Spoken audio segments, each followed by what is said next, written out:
Now, I was going to do a video about how, like, Fortnite is just leveled modern gaming, and that every game is, like, taken the Fortnite formula, and every game that has done this has had their reputation just demolished. But then, the new Suicide Squad game got delayed for this very reason, and I thought, you know what? I now have something tangible I can actually write this script about. And oh boy, I've got a lot to talk about.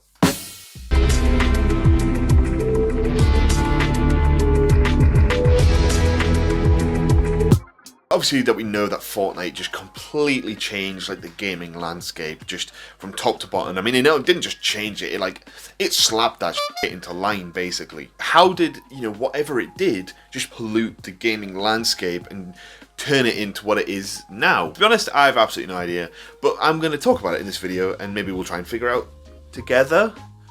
Maybe, please. Fortnite really boomed in, like, late 2017 and early 2018, and it was absolutely inevitable that other games were going to rip it off, whether they were going to take the Battle Royale formula, which a lot of games did, or take the kind of permanently online formula that had been done before but never really hit the success that Fortnite did. There was loads of different things in Fortnite that were working. I don't even need to mention how many Battle Royale games just, like, squirted out of nowhere the second Ninja went live on Twitch playing Fortnite. It's, insane.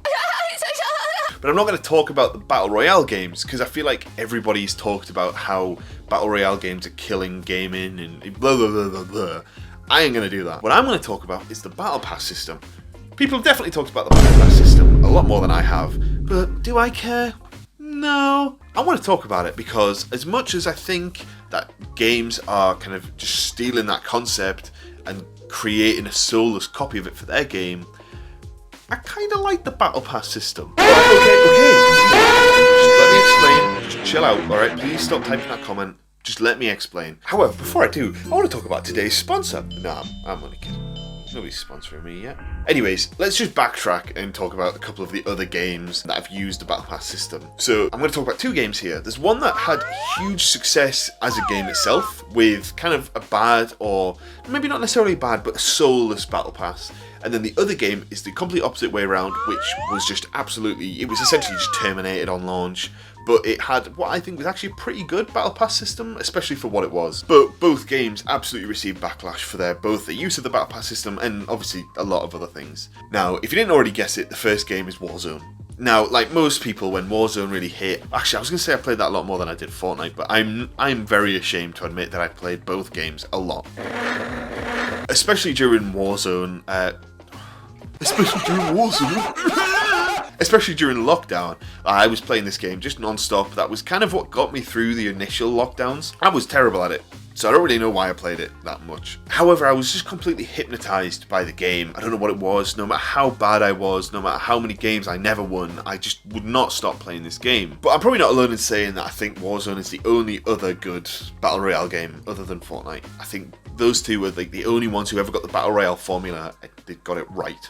But as I kind of said before, I basically just told you, Warzone was an amazing game, but it had its own flawed Battle Pass. One that was, like, when it first started, was just no way different to Fortnite's. They called it the Battle Pass.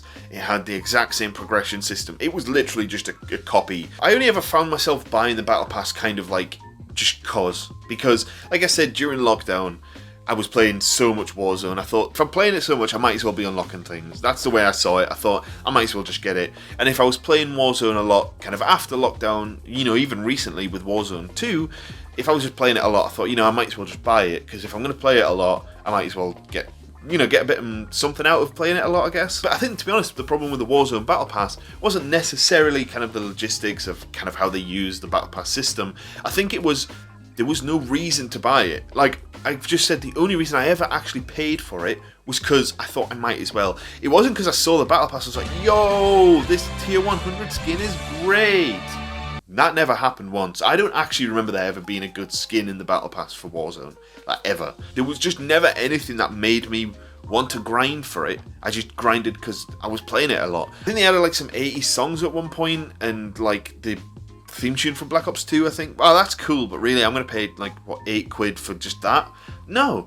So, I think Warzone, it did kind of the Battle Pass system that in itself wasn't bad, but they completely missed the mark on what the point of a battle pass is. You don't just play Warzone and get a battle pass reward because you're playing it.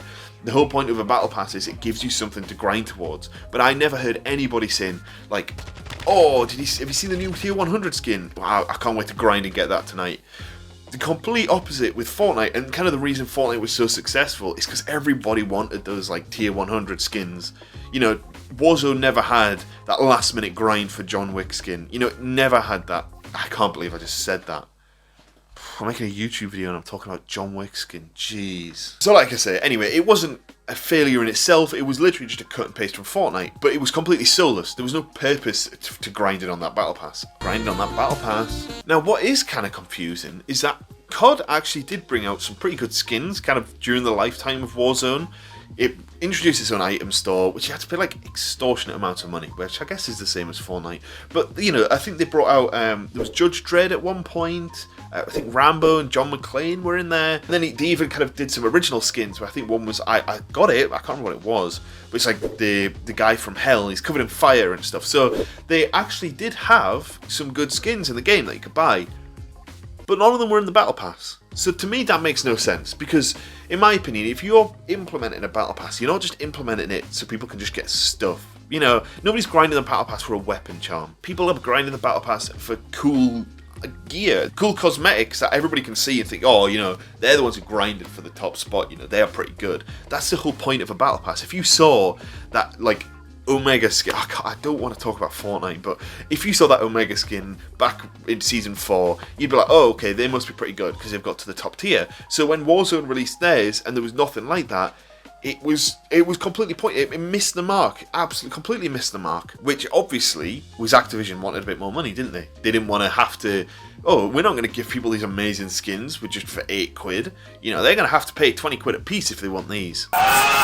So I get that business model, shady, yeah, but it's Activision, like, what do you expect? Warzone 2 did actually fix the Battle Pass. I'm not going to say fix, because I don't think it was a broken system. Anyways, it modified it and it made it a little bit more fresh, to a point where you didn't have to just grind for, like, a strict progression from tier 1 to 100. You can kind of pick and choose your rewards, and absolutely fine. Now that I think of it, completely ripping off Fortnite's new style of Battle Pass. Like, realistically, if you're Activision, have you not got that much originality? Really, like, I'm messing my words up. I'm kind of so frustrated and so confused at this. So moving on, the next game I'm going to talk about, as I said before, was just absolutely demolished by everybody who even heard of the game just after it had launched. It didn't do very well, and it had a Battle Pass system in it, which I think was pretty good. I'm not going to lie, I actually thought this game was decent. I actually quite enjoyed the game, but just talking from a general consensus, the game itself was bad. Do I talk about the Battle Pass system first, or do I actually say what the game is? Why did I not just say what the game is? The game is the Avengers game. Now, I can hear your collective groans. I know how much people hate this game. It's fine. I'm not talking about the game itself. So, Flopengers had a different battle pass where each character had like a mini battle pass. I mean, to be honest with you, the system of each battle pass was exactly the same as the original Fortnite one. But the fact that each character had their own battle pass seemed a little bit more fresh. Obviously, in a game like the Avengers, where you've got all these different characters that you want to grind all of them, you want to level them all up, they're going to have loads of different skins. It's a Marvel game. They did have an item shop, but instead of all those skins being exclusive to there, or you only being able to get like 1 or 2 skins for this character through the entire like season, you basically had all these skins you could get for each different character, and you'd be able to get different like emotes and badges and stuff. So I think that was actually a decent way to do it, especially for a game like the Avengers. I don't think this kind of system would work in something like COD, where you don't really care about what operator you're using, you're just trying to find one that looks cool. In something like the Avengers, like, you want the different Captain America outfits, don't you? So having a little system that you can grind to get all those outfits that isn't kind of shoved in with all the others, I think that's a good way of doing it. And I think that was a good way of doing it. But the game was poor. It was a poor game. The devs didn't really do anything to fix it. The game came out and it looked a little bit soulless. I mean, the Captain America costume was terrible, and that, I mean, as soon as I saw that costume, I knew this game wasn't going to be very good. But I still spent 70 quid on it anyways. I think the gameplay of the game was decent. I just think it missed the mark on a Marvel game. And obviously just so soon after the Spider-Man game, which is like the best Marvel game ever, then when they added their own Spider-Man, which was just nothing in comparison. Like, this game was never going to be a success. But the Battle Pass, again, was kind of conceptually pretty good. So you got two games there. One that was a great game with a flawed and soulless Battle Pass, and another one that was objectively a bad game, but had, in my opinion, a pretty good Battle Pass. People essentially are sick of Battle Passes. I think that's the be-all and end-all. People are just sick of Battle Passes. The system is dried out, it's not fun anymore. People just want challenges and things to grind for that isn't just a soulless carbon copy each game to each game, even though they're different developers. The Avengers game came out 3 years ago this year, and it came out 3 years after Fortnite came out. So that's 6 years since the Battle Pass system was conceptualized, began. So it's no wonder people are sick of this formula. You know, if every single game, and I'm not talking every game, but most games with multiplayer functionality have a Battle Pass in it. So when every single game you buy that comes out and you load it up, you're like, oh god, another Battle Pass, that's what I've got to grind on? So, you know, one game ripping off a successful part of another game with no changes added to it, people are not going to like that, are they? Even if they've not played the game, they're going to dislike that, they're going to rag on it, and they're going to cancel it before it even hits shelves. Now, obviously, as the title of the video mentioned, you know where I'm going at this, and I can already hear you saying, you know, Josh, when are you going to talk about the Suicide Squad game? Are you going to clickbait us? No, sorry, I'm a decent person. Suicide Squad is the latest game in the DC universe. It's made by Rocksteady, who made the Batman ARKHAM games. You know, so this game had a lot of potential. People were expecting some big things.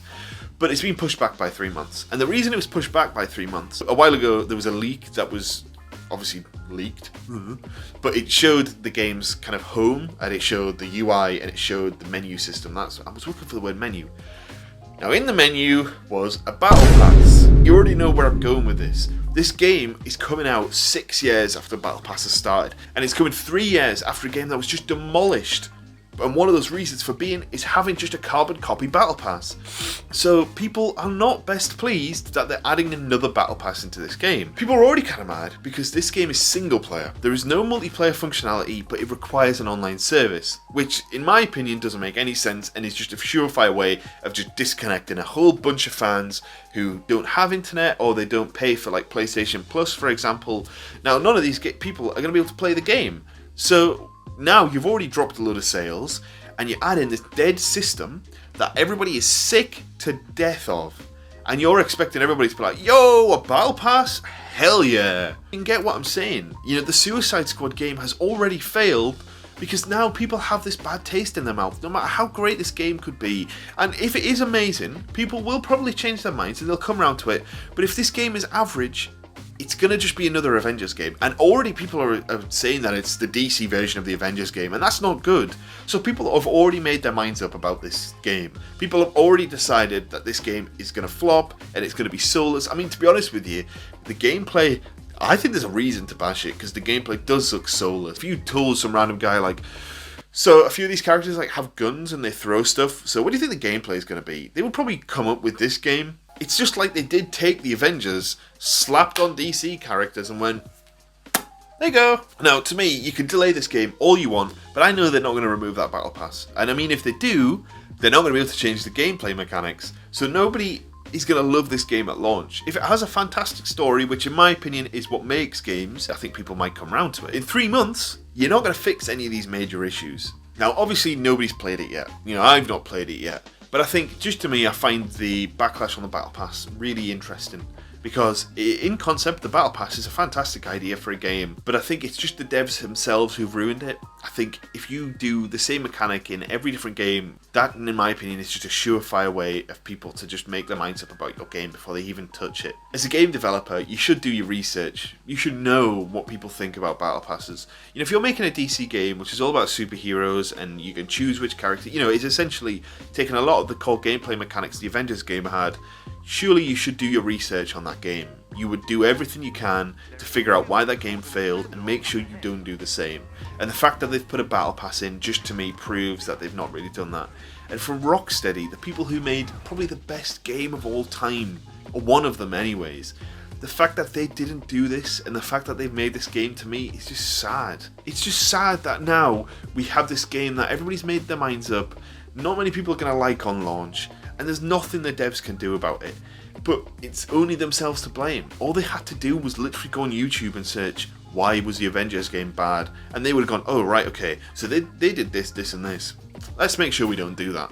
How hard is that? I'm making a video about it. This video is like, what, not 10 minutes, 15 minutes or something, and I've already deduced on why that game sucked. So how did they not know? And if they do know, that's even worse. But they're spitting in the face of every fan who's excited for this game, and essentially they've cancelled themselves. So unfortunately, people are just bored of battle passes. You know, they like the skins, they like the challenges, but people want something that's going to make them think a little bit more. And I think this game has potential to be good, but with systems like the battle pass, if they aren't removed, I think it's going to need some updates, and I think it's going to need a miracle, really, to get people back on board with this game. Anyways, I hope that the game's good. I do hope it's good. When it first was announced, I had a lot of hope for it. I had a lot more hope for this than Gotham Knights, which was another DC game that sucks hard. So I was, I'm hoping that this game's good. Like I've said, I don't hate the Battle Pass idea, but I know as a collective, fans are sick of it. So I hope the developers do a little bit of research in this 3 months. I hope they come back, I hope they pull themselves together, and I hope they bring out an amazing game. I think that's all any gamer wants, is just to have a good game, realistically. So, what do you guys think? Are you skeptical about Suicide Squad game as well? What do you think of Battle Passes? Do you think that is the reason why this game is getting ragged on? And do you think this game is going to be a success? Whatever questions you can think of, I want to know the answer no matter if I've thought of it. So make sure you comment it. Make sure you check out some of my other videos. I did a video doing a little bit of a rant on Jedi Survivor, which if you enjoyed this rant, make sure you watch that one. I've got some more videos like this in the pipeline, in the works. Watch out for those, and thank you very much for watching. I'll see you in the next one.